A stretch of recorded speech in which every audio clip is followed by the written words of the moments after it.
here I am again, 5 seconds after I said, so if you're following this on, knock knock, who's there? A duck with a speech defect. Some people don't get that the first time out, and the number of confused glances I've got, and people say,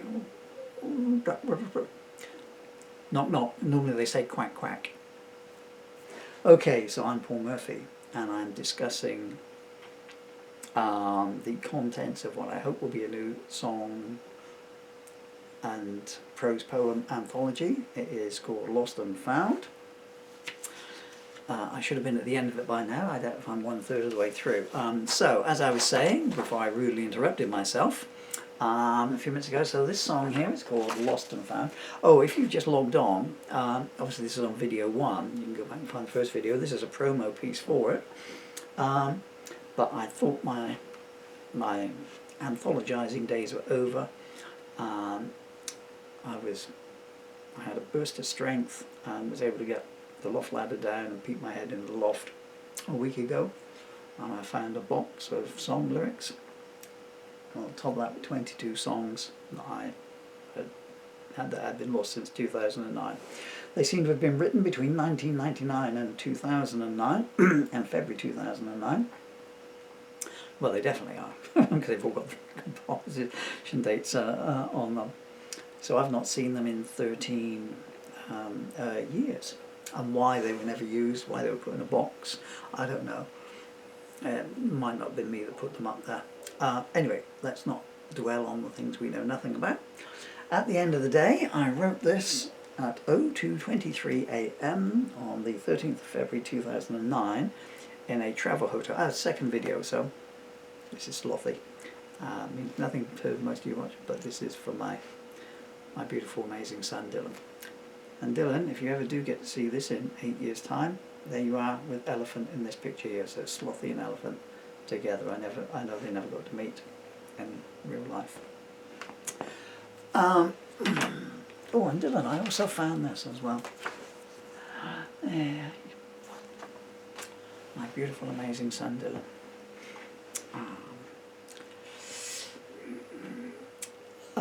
At the end of the day. And I thought, well, this is a nice song. I was looking at it, and I remember when, this is verse 3, I remember when our eyes first met, and your dancing smile I can't forget. So many scenes I cannot help but replay. We made the sparks of love afire, cut glass emotions, sweet desire. Their embers scorn my mind at the end of the day. So I need to be a bit diplomatic. Go through my songbooks. How I talk about this. So in February 2009, I was 48 years old. I didn't know it then, but that was 75% of my life gone. But I didn't know it then, so let's not dwell on that fact. I was 48 years old. I'd been mentally a hobo since I left home at 15 and joined the army. And this is covered in the notes in my previous books. Bitter Realities covers most of it. I'd settled down for a while in the early to mid 80s. Or the mid-third of the 80s, and it didn't work out, and that's a shame, because the lady in question was a truly, truly, truly, truly majestic human being. You know, but what was I then? 83, I'd have been 22, I guess. This is covered in other books, but you know, it didn't work out because, you know, I still had this. You know, I'd come from being a bum, and we met somewhere where she was working at that time, and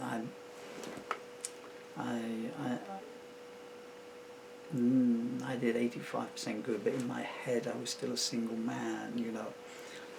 But instead of a different girl every night, you know, I was coming home to the same woman every night. A wonderful woman, and I had no problems with that.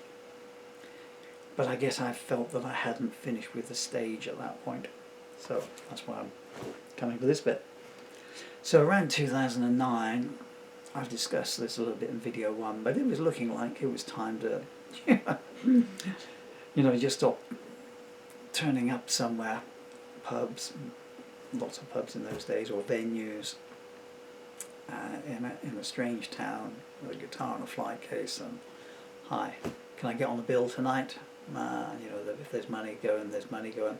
But I had my own recording studio from the early 96 onwards, just because I had so many songs. And in those days, well, I've got some of them here, so, all makes yourselves a minute. Yeah, so there's one there. This is Songs for Charlotte Volume 2 there, and that's an interesting CD. This interesting album, because I seldom record a song the same way twice. So I do a fast one, a slow one, or whatever. So here you've got 7 songs on the album, but repeated twice. So I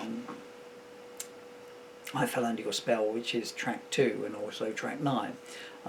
The first version might be the piano version, and the second version might be 10 guitars on there rocking out. Let's stick to the subject at hand, shall we? I'd taken a series of what you would call dog jobs, I guess, really. And people say, what are you doing that for? Like, okay, but I had savings at that point. I just wanted to get into a kind of routine and maybe think, well, what am I going to do for the rest of my life and stuff? You can't just keep, living this life. And I was old on stage, I was good on stage, but you would be going out. I remember I played a concert. I talk about it in the notes at the end of the book. I was on stage, and it must have been around 98, because I opened with Maybe Tomorrow, Maybe Next Year. So I was obviously promoting that album. And I remember looking out at the crowd there, and the first 2 rows, and the people my age were at home trying to stay awake long enough to come and pick up their children, who were the first 2 rows of the show. It was a multi-artist show. And I'd stopped travelling so far afield, and so I was just playing in a little 25-mile radius of where I'm at the moment. But that's okay, there's enough venues there. And the handy thing with myself was I always had more material, so I was always playing something fresh. I mean, if I went back just a month later to the same venue, I always had new material to go with. I mean, some of the songs were always in there, Bitter Realities was always in my set. Anyway, blah, blah, blah, blah, blah. So I'd taken this job, I'd seen it advertised in the paper, and there was a night shift worker at a travel hotel. Well, I was pretty nocturnal in any case, and I thought, well, that doesn't sound like the hardest job in the world, So I'll take that, and that'll leave me days in the free. And there was only like two days a week. Then they extended it because all the staff just kept leaving, drop of a hat. There's something about being threatened with knives by drunken customers that make people not want to come back to work the next day. Not that the management cared about it, they threatened to kill me last night. Okay, we're going to send you another hotel 40 miles away. Well, how do I get there? Not our problem. That was their attitude to the staff. The very companies that I'd spent my life writing songs about, The only thing was, some of the people that I'd been writing the songs for all those years in Bitter Realities, you'd get there and they would be racially abusing. Anyways, let's not leap too far ahead. I went in for my shift one night, and there was just this vision of beauty sitting behind the counter. You walked in the doors opened, and the check-in counter there. And normally as the lady that I took over from, we do the handover, 15-minute handover. This is 11 o'clock at night. And that lady would go on. But this night there was this lady and this other new lady. She had a smile that could give a rock a suntan. You could see the kindness in her eyes. She was a vision of loveliness. And I walked in. There's that photo too.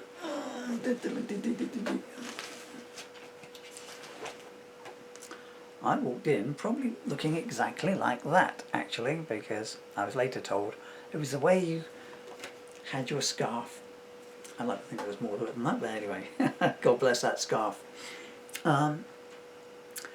We did the handover. The lady was up from another hotel training to be a manager. She was staying in one of the rooms there. I'm not going to give you the backstory about why she ended there, that's not fair on her. And we started talking that night. And it was just the two of us. The customers had been checked in, and I don't think we stopped talking for the next 8 years. The next night I came in for my shift, and I have to be careful what I'm saying, but it's very important for my children who are very young to know this, because they only know the end of the tale. But it's very important that they also hear the start of the tale. Okay, and it's there in the songs, guys. Okay, take it from Daddy. Every word I write is true. The next night I'd gone in, and the lady wasn't there. She was staying in a room in the hotel. I did my shift, and then I don't know what it was, whatever time, say midnight. I was sitting on the floor actually trying to sort out some of my banking, which is, I was never any good at paperwork. And she came in behind the counter, and we just started talking there. She was sitting in the chair, I was sitting in the chair there, I was sitting on the floor there. We talked to the early hours of the morning. We would have talked longer, but I mean, for a rebel like me, even I had it, as I said, I really, got to start getting, the morning shift trolleys done and everything. I said, but I've got a day off tomorrow. I said, would you like to go out, go out for a drink and dinner? Oh, that'd be nice, she said. So that's what happened. And the next night, which was a Tuesday, as my memory serves me well, we were going to meet again. I came up, we went into Yeovil, and we went for a drink, and I say we went for a drink, I don't drink, and my recollection is that the lady in question had a glass of red wine, but anyway, let's not go too far into the trivia here. It's important, but trivia, and the laughter, never forget this. I keep telling you this. She was so funny. So funny.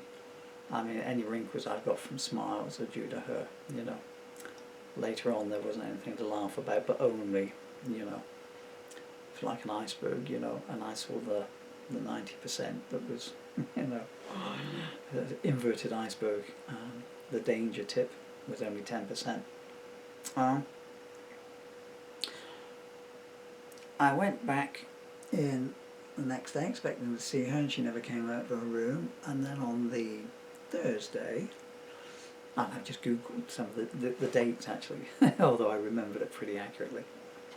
I went in and I said, just care. Oh, but the thing is, when I dropped her off back on the Tuesday night at midnight, the other night shift guy who did the nights I didn't work, and you could just see, I mean, what a thug he was, One of my favourite anecdotes about him, he was coming into work late one night, or it was late at night, and there was a pub in this little tiny village. It's a backwoods area in more ways than one, and the only thing that the hotel guests could do was go to this little pub and stuff, and then, which was a 1/4 mile walk, and then so this guy's coming into work, and these people are coming out of the pub, and they're sort of walking the road, and him being him, he beeped his horn or whatever for them to get out of the way, and they didn't, So he pulled the car out and thinking, threatened them and everything like this, got in his car feeling pleased with himself, drove to work, and 10 minutes later they walk in because they were hotel guests. So that was the end of him. Moron.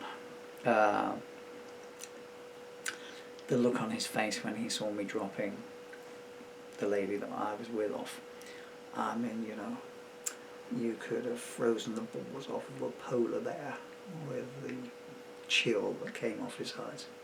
And I later found out what. So I went on Thursday and I said, well, I'm casually trying to find out, why I had not seen her. Could have just texted, but it didn't seem a strange thing. Hi, I'm 5 feet away outside your door, just texting you, kind of thing. And they'd moved her.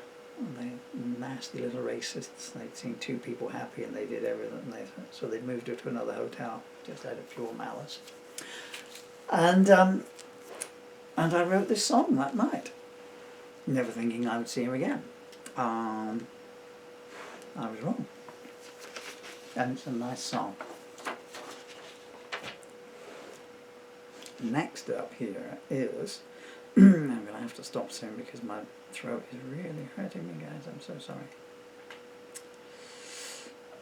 This isn't telling you much about the songs in themselves because I don't remember writing them and everything. There's only a couple I know. But it's just, I've covered, some of my stuff in the recent behind the songs in other books. So it gives you some idea of, how things get created. Now this one here, Love the Bitterest Pill. What neat handwriting I had in those days when I could still write.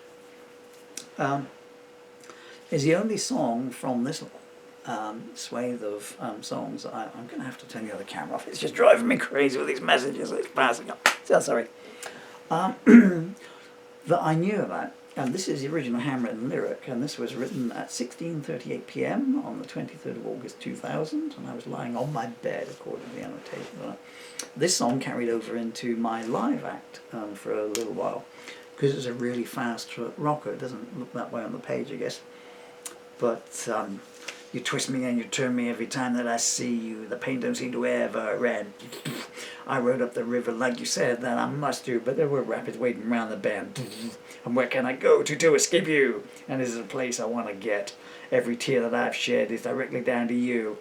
What more should I expect?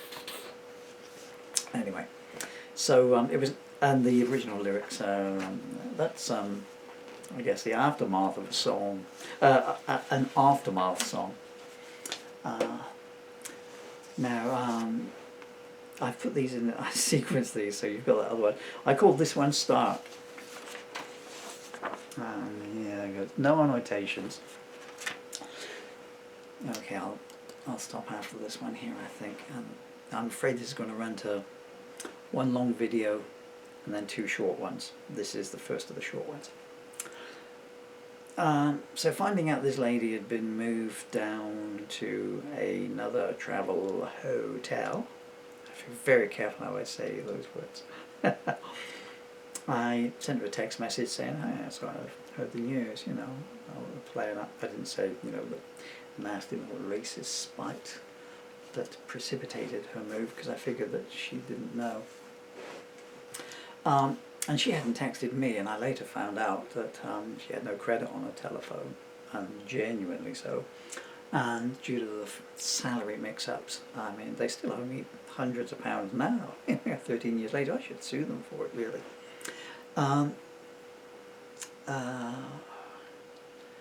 And she walked.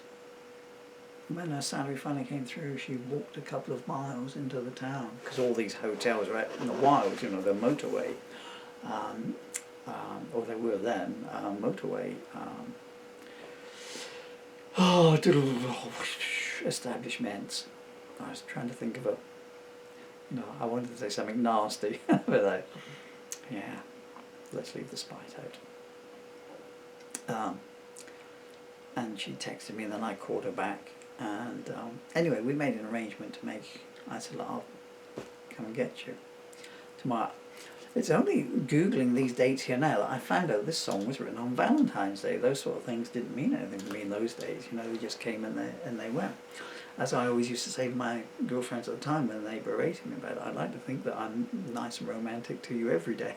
kind of thing, I don't need the calendar to say this day you must be nice kind of thing. If I want to do a spontaneous gesture, I'll tell you how much you mean to me, I'll do it on April the 10th and August the 15th, etc., etc., I drove down, met her, and she finished work that night. We came back here, and I cooked a meal, and we had a meal, and again just loads and loads and loads of laughter. And she was a singer back in her native Latvia, and she'd done a lot of stage performances around. Of course, I mean, so you can imagine that I bring a singer back here, and, I'm still like a 17-year-old boy in a bedsit, really. Just bigger. There's 1, 2, 3, 4, 5, there's 8 guitars in here now, and there were probably 4 then. And I had a home recording studio upstairs and a 4-track was plugged in just down there with a microphone, just in case anything came to me spontaneously, and I just click record, So you imagine bringing a singer back here. Anyway, so I wrote a song. I said, well, I write songs as well, and I wrote this song. I don't know where to start, but it's time to make a change. There's a new song in my heart and a new journey to arrange. I had to leave you there, the past is no place to live. Inside it's true that I still care, but some things I can't forgive. There's a new dawn I must find, where someone knows the me inside. I had to leave what's dead behind, tomorrow is too late to decide. My new horizon's waiting, and my new life it starts today. You only lose by hesitating. And then so I wrote that, and then I said, there you go, you write the last line for that, and she did. And she wrote, and so the next step I'm taking today. I remember handing it over, and I said, I'm very sorry. I said, I appear to, because I didn't know what was going to come out, and I said, I appear to have broken you up with your boyfriend with this. And she said, well, I don't have a boyfriend. We'd not discussed this kind of stuff, on any of our previous meetings, kind of thing. So I said, well, let's record it. Well, I said, well, you sing. So I just plugged a guitar and a microphone in, put a blank CD into the CD recorder. And here's a real kicker. I found these lyrics the first time in 12 years, a week ago. We recorded this song, I'm assuming her singing it and me just playing guitar. And it's been in that CD unit over there for at least a decade, and I've known where it was to, and I saw it just 3 weeks ago. And because I'm trying to sell off everything I own, literally everything I own, to put money, to make money for my children, because I'll never play these CDs and guitars. I'll never know again. And it's gone missing, whether it's fallen down the back because one of the shelves is loose, I don't know. I can't go looking for it because I'm too weak to take the CDs off the shelf. So, swings and roundabouts. But anyway, we recorded it onto a CD. And then we got to know each other a little bit better.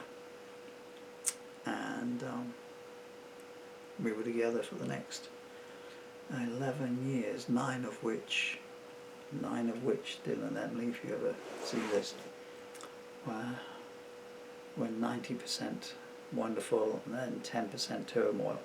And that's a darn good equation.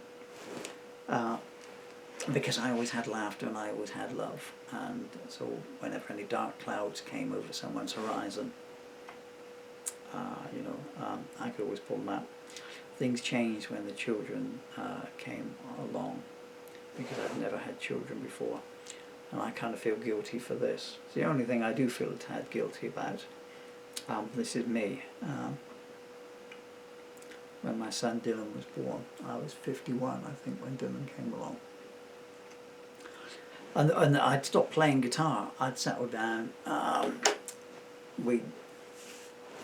We were together for a little while, separately, and then I said, she'd gone to take over this hotel in Cornwall, and it wasn't working out down there, stuff. And she, one day, she sent me a text, oh, it's not gone well, we were talking. I said, we don't like it, come home, And I picked her up at the train station a day or two after that, I guess, It was the first home that she'd had, It was the first time it felt like home to me, as opposed to somewhere where I just left my guitar. So, I mean, it was basically just a huge recording studio, really, I guess, if you looked at it. You know, a recording studio and rehearsal space, you know, with a bed in it, you know. I mean, by that point, you know, I was a comfortably living hobo, but mentally I was still a hobo. And then I just stopped. I didn't play any concerts in the next 11 years, I don't think. And I don't think I wrote any songs either. I kind of had itchings about it, but then our first son, Dylan, was born. And that was it for me. Nothing else mattered, absolutely nothing.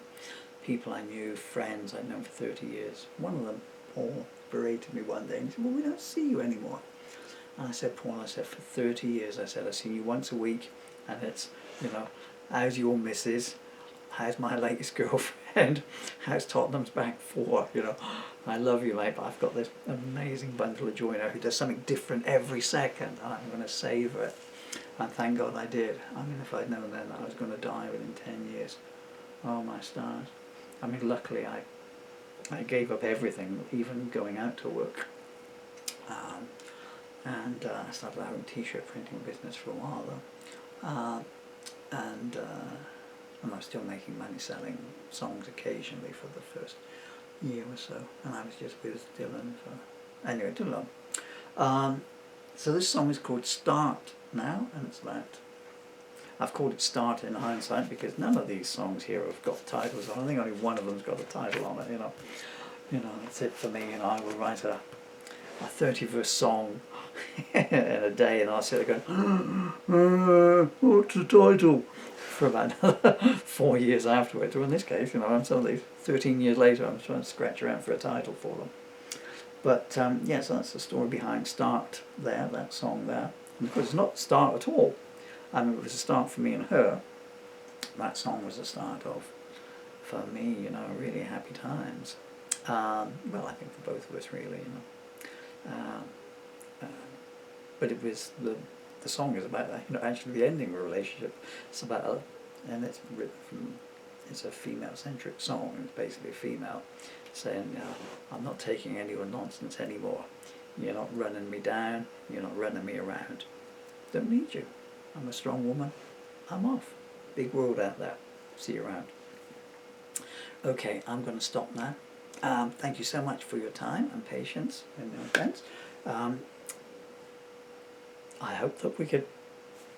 I do apologise for that. As I was in this video, the last one, my diaphragm is no longer working either, so all kinds of stuff is going on in that. But hopefully I can get to finish this off. If not, the book is called Lost and Found. I hope to finish the final bits of the notes tonight, about another 1,000 words. The notes are, you know, along the lines of what I'm talking about here, although completely different. And then, if I'm able, I will come back tomorrow night, and if I've got the strength, and finish off telling you about the last. But luckily, what's it called? Winners and Losers does exist as a standalone video to it. So if we don't get to do this again, check out Winners and Losers, which is you know, what my ex-bands used to call mini movies. I'm trying to pick up the strength to lean forward and turn the camera off. If I'm very honest here. This is let's leave on a happy note, eh? You are great people. Thank you so much for your time. Wherever you're to in the world, no love, no peace, no happiness.